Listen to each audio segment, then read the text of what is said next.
হযরত নবী ইউসুফ আলাইহিস সালামের জীবনী শুনেছেন না শোনেন? ক্যাসেট বিখ্যাত 15,000 20,000 টাকা দিয়ে তখনকার সময় মানুষ শুনেছে, কিন্তু তাতে শিক্ষা নিয়ে বিষয়টা কি পেয়েছে? আমরা বক্তা, আমরা শুধু টানতে বলে গিয়েছি, শিক্ষা নিয়ে বিষয়টা বলে বোঝাই যায়। যেমন মনে করেন গোমা চৌমাথা তা বোর্ড দেওয়া আছে স্টেশন, তার মানে বলতে স্টেশন মানে এদিকে বলতে যাচ্ছে বদর বারাসাত হাবড়া, মানে তীর দিয়ে বোঝাতে চায় আমাদের যে বক্তব্য, সেই বক্তব্য সারাংশটুকু মানুষের কাছে তীর দিয়ে খুলে বোঝানোর দরকার আছে না? ওই জন্য বক্তারা এইভাবে না বোঝানো বলেও থাকে না। আমি শুধু সংক্ষেপ করে তুলে ধরছি। ইউসুফ নবীর মোট ভাই শুনেছেন 12 জন, মা তিনটি, এক মায়ের 6 জন, আরেক মায়ের 4 জন, আরেক মায়ের 2 জন, 12 জন। আমি খুব সাধারণ বলছি, ইউসুফ নবী ছোটবেলা লালন পালন হয়েছে কার কাছে? ফুপুর কাছে, ফুম্মা, আব্বা, বোন। যে ইয়াকুব নবী বললেন যে বোন, তোর ভাবি যখন মারা গেছে, বাপের যতই টাকা থাক, মায়ের আঁচলের যে মহব্বত, মায়ের আঁচল যে ঠান্ডা, ওই ভালোবাসাটা আব্বা কখনো দিতে পারবে না। তার ছেলেটাকে তুই মানুষ করবি। বোন দেখলো আমার কোনো বাচ্চা নেই, ভাইপো মানে ছেলে, তা আমার কাছে আইলে তো খুশি খুশি জলে যখন বোনের কাছে মানুষ করতে দিল, ভাইপো আর বোনের কাছে আছে একদম নিজের মতো ছেলে, আস্তে আস্তে এমন মায়ায় জড়িয়ে গেল, ভাইপোকে যেতে দিতে ইচ্ছা হচ্ছে, কিন্তু এখন ভাইপোকে ছেলেকে আনতে যাচ্ছে বোনের বাড়ি। ওই সময় বোন চুরি করে একটা হাসুলি, যেটাকে আমরা মাদুলি বলি, মাদুলি 4 কোনা মতো হয় না, 4টা মতো, ওটাকে হাসুলি বলা হয়, পকেটে চুরি করে ব্যাগে ঢুকিয়ে দিয়েছে বোন ফুপু। আর যখন ইয়াকুব নবী ইউসুফ আলাইহিস সালামকে নিয়ে চলে আসছে, তখন বোন কাঁদছে, বলছে দাঁড়াও দাঁড়াও দাঁড়াও, আমার এই মাদুলিকে চুরি করে নিয়েছে, দাঁড়াও। ইয়াকুব নবী বলছে আমি চুরি করিনি, বলছে আমি জানি না, তোমরা বাপ বেটা যাও নিয়েছো। কারণ ভাইপোর মায়া ছাড়তে পারছে না। আর নিয়ম হলো, হযরত ইয়াকুব আলাইহিস সালামের সময় শরীয়তের নিয়ম ছিল, কেউ যদি চুরি করেছে সেটা যদি সাব্যস্ত হয়ে যায়, ধরা পড়ে যায়, তাহলে গোলাম হিসাবে তার বাড়ি থাকতে হবে। ফুপু দেখেছে ভাইপোকে যদি আমি চোর হিসাবে বলে আঁচলে তলায় রাখতে পারি, মনটা একটু শান্তি হবে, বলে ইউসুফ নবীকে দাঁড় করিয়ে দিল। ইয়াকুব নবী দাঁড়িয়ে গেলেন, আর ব্যাগ চেক করতে করতে ফুপু দিয়েছে, ফুপু তো জানে কোথায় আছে, সেখানে আগে হাত দেয়নি, চারিদিকে চেক করে ঠিক জায়গায় হাত দিয়ে বলছে এই তো। তখন ইয়াকুব নবী বলছে আল্লাহ তুমি রেখে দাও, তোমার বাড়ি চাকর থাক। তখন বলল ভাই আমি চাকর হিসাবে রাখবো না, আমি ভাইপো হিসাবে রাখবো। বাচ্চা কাচ্চা এই থাকতে থাকতে ইউসুফ নবী যখন একটু বড় হয়ে গেল, বড় হয়ে গেলেন, বড় হয়ে যাওয়ার পরে লক্ষ্য করলেন, দেখতে পাওয়া যায় হযরত ইউসুফ আলাইহিস সালাম আব্বার কাছে যখন ফিরে চলে আসলেন, সেই যে স্বপ্ন দেখেছিলেন আকাশের চাঁদ তারা আমার পায়ে সেজদা দিচ্ছে, শুনেছেন? আব্বা কি বললেন আপনারা জানেন, কিন্তু আমি একটু ধরিয়ে দিয়ে মেন কথাটা বার করে নেওয়ার জন্য। তখন আপনারা বলেছিলেন তোমার ভাইদের সাথে জানো বলবে না, কিন্তু বাচ্চা ছেলে মন ফসকে বলে ফেলেছে, আর ভাইদের মনে একটা হিংসা কাজ করে। আব্বা যেখানেই যায় ইউসুফকে সামনে বসিয়ে রাখে। আমাদের 10 ভাইয়ের থেকে ইউসুফ আর বনিয়ামিনকে বেশি ভালোবাসে। এখন আব্বার কাছে ভালোবাসা পেতে গেলে ইউসুফকে দুনিয়া থেকে সরিয়ে দিতে হবে। ইউসুফকে সরাবো কি বলে? আব্বা তো হাতছাড়া করে না। 10 ভাই একটা মিটিং করলো, আর আব্বার কাছে গিয়ে বলল আব্বা আমরা একটু বেড়াতে যাব, ইউসুফকে আমাদের সাথে দেওয়া হোক। আব্বা বললেন হবে না হবে না হবে না, তোমরা দেখে রাখতে পারবে না, একে বাগে খেয়ে ফেলবে। তখন 10 ভাই জোর করে বলল আব্বা আব্বা আব্বা তুমি আমাদের হাতে তুলে দাও, আমরা একে কড়া পাহারা দিয়ে রাখবো, আমরা একে বাগে স্পর্শ করতে দেব না। ওদের মধ্যে যে বড় ভাই তার নাম হলো ইয়াহুদা। এই ইয়াহুদা দায়িত্ব নিয়ে 10 ভাই মিলে ইউসুফকে নিয়ে যখন চলে আসছে, আব্বার চোখের আড়াল হতেই মাস শুরু হয়ে গেল, মাস শুরু হয়ে গেল। খেলাধুলা কিছুই নয়, বেড়ানো কিছুই নয়। যখন মারছে তখন ইউসুফ নবী বললেন ভাইয়েরা তোমরা আমাকে এমন করছো কেন? বলছো তোকে মার্ডার করে দেব, তোকে মেরে দেব। বলছে আমাকে তোমরা আঘাত করো না, প্রয়োজনে আমি বাড়ি যাব না, অন্যদিকে চলে যাব, আব্বার চোখের সামনে যাব না, তবে আমাকে যেন জাহানে মেরে দিও না। এই বলতে বলতে বলতে বলতে কেউ বলছে ওকে মাথায় পাথর মেরে মেরে মেরে দেয়া হোক, কেউ বলছে জবাই করে দেয়া হোক। ওদের মধ্যে একজন বড় ভাই তার নাম ইয়াহুদা, সে বলল এক কাজ করো, একটা খালি কুয়ার ভিতরে ইউসুফকে ফেলে দেয়া হোক, ফেলে দিলে ইউসুফের ভিতরে পড়ে যাবে, না খেয়ে আস্তে আস্তে আস্তে আস্তে মারা যাবে, তাহলে আমরা অন্তত বেঁচে যাব, আর কোনদিন আব্বার সাথে সাক্ষাৎ হবে না। কোরআন শরীফের তাফসীরের মধ্যে এসেছে হযরত নবী ইউসুফ আলাইহিস সালামকে ওই কুয়ার কাছাকাছি নিয়ে যখন ফেলে দেওয়ার মনস্থ করছে, তখন এক ভাই বলল ওর গায়ের জামাটা খুলে নাও, আব্বার কাছে গিয়ে দেখাবো, বলবো বাগে খেয়ে ফেলেছে। গায়ের জামাটা যখন খুলে ফেলা হলো, আর হাত দুটো যখন বেঁধে দিয়ে কুয়ার ভিতরে ফেলে দেয়া হচ্ছে, আমার আল্লাহ বললেন ফেরেশতা এখনই পৌঁছে যাও, আমার নবী ইউসুফ উপর থেকে ফেলেছে, নিচেই পড়ার আগে তুমি তোমার কুদরতি ডানা বিছিয়ে দাও, আমার ইউসুফকে তুমি সেভ করে নাও। একবার জোরে বলুন সুবহানাল্লাহ। ইউসুফ নবী সেভ, এরা ফেলে দিয়ে ভাবছে মরেছে, উঠতে পারবে না তো, মরবে তো। আর একটা ভাই, সব রকম মানুষ থাকে তো মন নরম, মনে মনে আমার ভাই এখানে খাবে কি, নানান রকম একটা চিন্তা ভাবনা। আর কিছু বললো যে দেখ আমরা যদি এখান থেকে উঠে চলে যাই, ইউসুফকে যদি কেউ তুলে ফেলে, আব্বার কাছে গেলে সব গোপন তথ্য তো ফাঁস হয়ে যাবে, তাহলে দূরে বসে একজন পাহারা যাতে কেউ তুলতে না পারে। কি বাবা অসুবিধা লাগছে না? ও ছেলেরা, ও নওজোয়ান যুবকেরা, যখন এমন করে পাহারা দেওয়া চলছে, আর ঠিক ওই জায়গা থেকে একটি বণিক দলেরা যাচ্ছিল, ব্যবসায়ী দলেরা, তাদেরও পানির প্রয়োজন, কিন্তু পানির প্রয়োজন, পানি খুঁজতে খুঁজতে কুয়া খুঁজছে।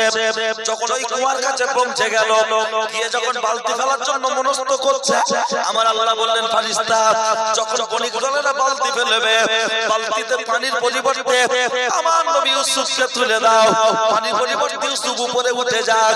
লক্ষ্য করলে দেখতে পাওয়া যায়, যেই আমার নবী উপরে উঠেছে, এরা বলল সুন্দর একটি গোলাম উঠেছে, আনন্দ করছে। লক্ষ্য করলে দেখতে পাওয়া যায়, আজকের দিনে দাঁড়িয়ে ও ছেলেরা, ও নওজোয়ান যুবকেরা, আমি আপনাকে সবিনয় নিবেদন করে জানাতে চাই, লক্ষ্য করলে দেখতে পাওয়া যায়, আজকের দিনে আমার নবীর রূপ কেমন ছিল। ইউসুফ নবী 3 ভাগের 4 ভাগের 1 ভাগ হলাম, এই পৃথিবীর বুকে সবচাইতে যে সুন্দরী নারী পুরুষ এখন বেঁচে আছে, 4 ভাগের হলো 1 ভাগ, তার থেকে দেয়া হয়েছে সকলকে। এতে আমাদের ছেলেরা অনেক নায়িকার থেকে, খালাতো বোনের থেকে, বড় ভাই শালীকে দেখে ওতেই রেল লাইনে মাথা দিতে যাচ্ছে না। 4 ভাগের 1 ভাগ ওটাই সবার ভাগ করে দেয়, তাতেই দেখে যদি রেল লাইনে মাথা দেয়, বিষ খায়, গলায় দড়ি দেয়। আর ইউসুফ নবী একাই পেয়েছেন 70%, 50%-এরও বেশি। তাহলে আমার নবী রূপে যে দেখবে তার একটা আলাদা ভিতরে কম্পন শুরু হবে না? আমি বহুদিন নেওয়াজ করিনি, আজকে কি মনে হলো আল্লাহ বলিয়ে নিচ্ছেন, খেয়াল খেয়াল। ও ছেলেরা, ও নওজোয়ান যুবকেরা, লক্ষ্য করলে দেখতে পাওয়া যায়, কিতাবের মধ্যে এসেছে, এরা যখন গোলামটাকে তুলেছে ব্যবসায়ী দলেরা, কেউ বলছে কোথায় নিয়ে যাব, বলছে মিশরের বাজারে। আর দূর থেকে ভাইরা দেখে বলছে দাঁড়াও, আমাদের এখান থেকে গোলাম তুলে বিক্রি করবে, আমাদের মস্তানি সালামি দেবে। মানে এদের উদ্দেশ্য হলো টাকাটা জোর করে চাপ দেবো, যাতে ওরা অল্প দিয়ে তাড়াতাড়ি নিয়ে বেরিয়ে। ইউসুফ নবী দেখে চিনতে পেরেছে ওরা আমার ভাই, ওরাও চিনতে পেরেছে আমাদের ভাই ইউসুফ। আমার নবী পরিচয় দিলেন না, মনে মনে ভাবছেন আমি তোদের হাতের থেকে এদের হাতে আমি নিরাপদে আছি।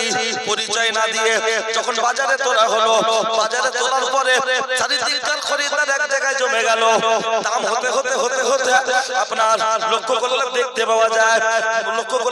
পাওয়া যায়, কিতাবে বিভিন্ন রকম এসেছে, তবে কম বেশি তখনকার সময় দাম দিয়েছে মিশরের যে বাদশা, আপনারা যার নাম জানেন আজিজ, ওর অরিজিনাল নাম হলো কিতফার। কিতফার দাম দিয়েছে 3000 টাকা। 3000 টাকা বর্তমান এখন আরবের টাকা হলো আপনার ওদের 1 টাকা, আমাদের 25 টাকা। তৎকালীন সময় আপনার ওই জায়গায় 3000 টাকার মূল্য আছে না নাই? বিশাল ব্যাপার। লক্ষ্য করলে দেখতে পাওয়া যায় এই 3000 টাকা মূল্য দিয়ে বাদশা যখন দাম দিয়ে দিল, আর কেউ দাম দিতে পারছে না। বাদশা গোলামটা কিনে নিল। বাদশার তো কোনো বাচ্চা কাচ্চা নাই। যখন কিনে নিয়ে বাড়ি যাচ্ছে, বাদশার স্ত্রীকে লক্ষ্য করে বলা হচ্ছে, ও জুলেখা জুলেখা, ও জুলেখা জুলেখা, এই দেখো দেখো দেখো কি সুন্দর গোলাম কিনে এনেছি। আমার নবীর চেহারার দিকে তাকিয়ে জুলেখা দেওয়ানা হয়ে গিয়ে বলল, ও আমার স্বামী গো, একে গোলাম বলো না, গোলাম বলো না, আমাদের তো কোনো বাচ্চা কাচ্চা নাই। এই বাচ্চাটি হলো আজ থেকে আমাদের রাজপুত্র। আমরা একে রাজপুত্রের মতো লালন পালন করে মানুষ করতে চাই। একবার জোরে বলুন সুবহানাল্লাহ। যে ভাইয়েরা হিংসা করলো দুনিয়া থেকে সরিয়ে দেওয়ার জন্য, আর আমার আল্লাহ তাকে সম্মানের চেয়ারে বসালো। দেখা দিলে অনেক বলা যাবে, দরকার নেই। চলো লক্ষ্য করলে দেখতে পাওয়া যায়, ও ছেলেরা, ও নওজোয়ান যুবকেরা, আমি আপনাকে সবিনয় নিবেদন করে জানাতে চাই, কিতাবের মধ্যে এসেছে, লক্ষ্য করলে দেখতে পাওয়া যায় হযরত নবী ইউসুফ আলাইহিস সালামকে যখন রাজকীয়ভাবে লালন পালন করা হচ্ছে, আমার নবীর তখন বয়স কত? 10 থেকে 11। 10 থেকে 11, 10-11 বছরের পর যে কোনো একটা বাচ্চা ছেলে নাদুস নুদুস চেহারা হলে সবার ভালো লাগে না লাগে না? নম্র ভদ্র হলে সবাই তাকে নাড়ে, সবাই তার পিছনে লাগে। আমার নবীর চেহারা যখন আস্তে আস্তে পরিবর্তন হচ্ছে, আর জুলাইখার মনের ভিতরে অন্য কিছু জায়গা চাইছে, জুলাইখার মনের ভিতরে অন্য কিছু জায়গা চাইছে। আমার নবী লক্ষ্য করলে দেখতে পাওয়া যায়, আমার নবীর আস্তে আস্তে যত বয়স বাড়ছে, জুলাইখার চালচলন কথাবার্তা পরিবর্তন হয়ে যাচ্ছে। একদিন জুলাইখা বলে ফেললো, ও ইউসুফ, আই লাভ ইউ, আমি তোমাকে ভালোবাসি।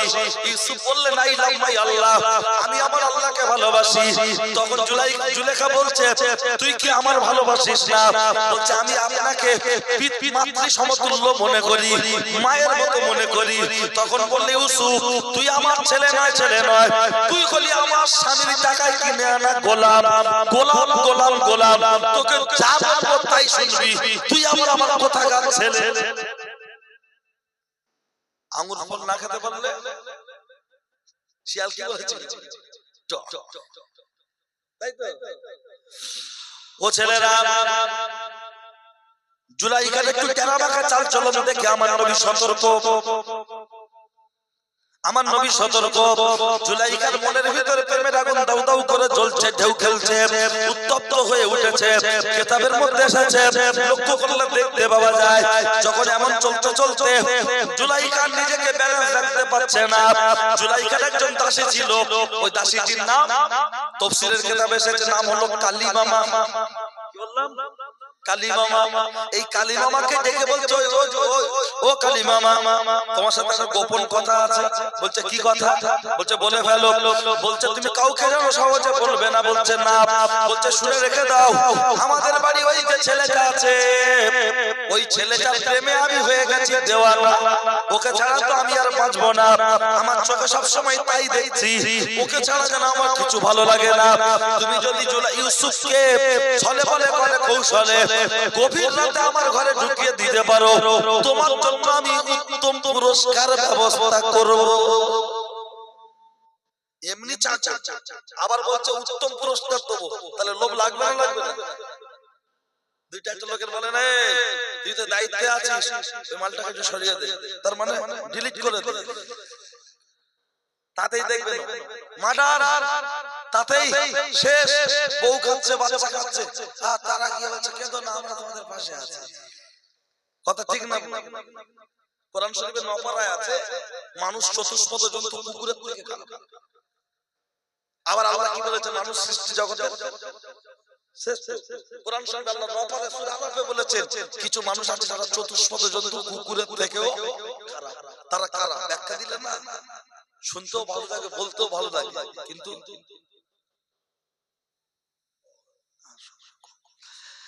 ও ছেলেরা, লক্ষ্য করলে দেখতে পাওয়া যায়, এই হযরত নবী ইউসুফ আলাইহিস সালামকে যখন কালিমাকে এমন করে লেলিয়ে দেয়া হলো, অফার পেয়েছে অফার। কালিমা গিয়ে বলছে ইউসুফ, জুলাইখা তোমাকে ডেকেছে।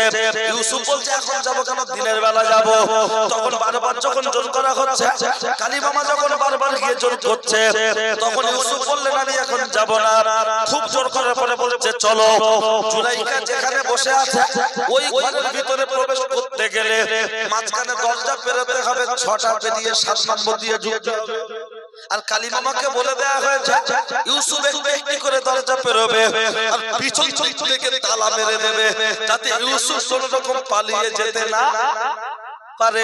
লক্ষ্য করলে দেখতে পাওয়া যায় ও ছেলেরা, ও নওজোয়ান যুবকেরা, কিতাবের মধ্যে এসেছে আমার নবী গুটি গুটি পায় টুক টুক করে যখন আগাচ্ছেন, একটু করে দরজা তালা মারা হচ্ছে।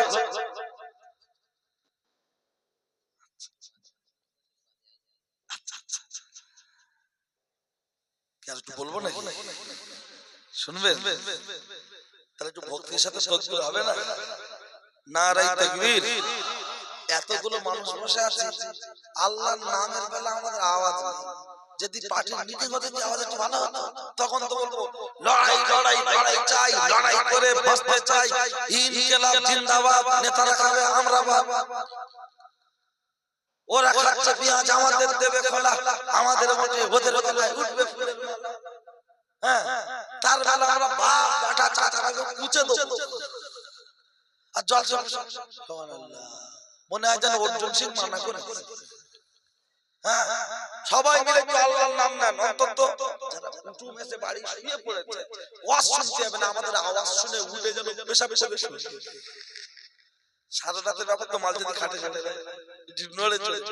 নারায়ে তাকবীর। হয়নি সবাই মিলে বলেন, খুব জোরে বলতে হবে না, সবাই মিলে বলবো আল্লাহর নাম নেব। আমাদের AK-47 নেই, কামান নেই, রাইফেল নেই, কিন্তু আল্লাহ আমাদের বল, এটাই আমাদের কল। কারো জবান যেন বন্ধ না থাকে। নারায়ে তাকবীর। আল্লাহু আকবার পাওয়ার আছে না নাই?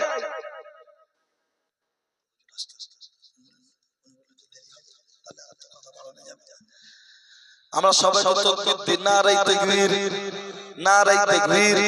সিলসিলা হক মুজাদ্দিদুজ জামান, সিলসিলা মুজাদ্দিদুজ জামান, পীর সাহেব হুজুর কিবলা, পীর সাহেব হুজুর কিবলা, আওলাদে মুজাদ্দিদুজ জামান।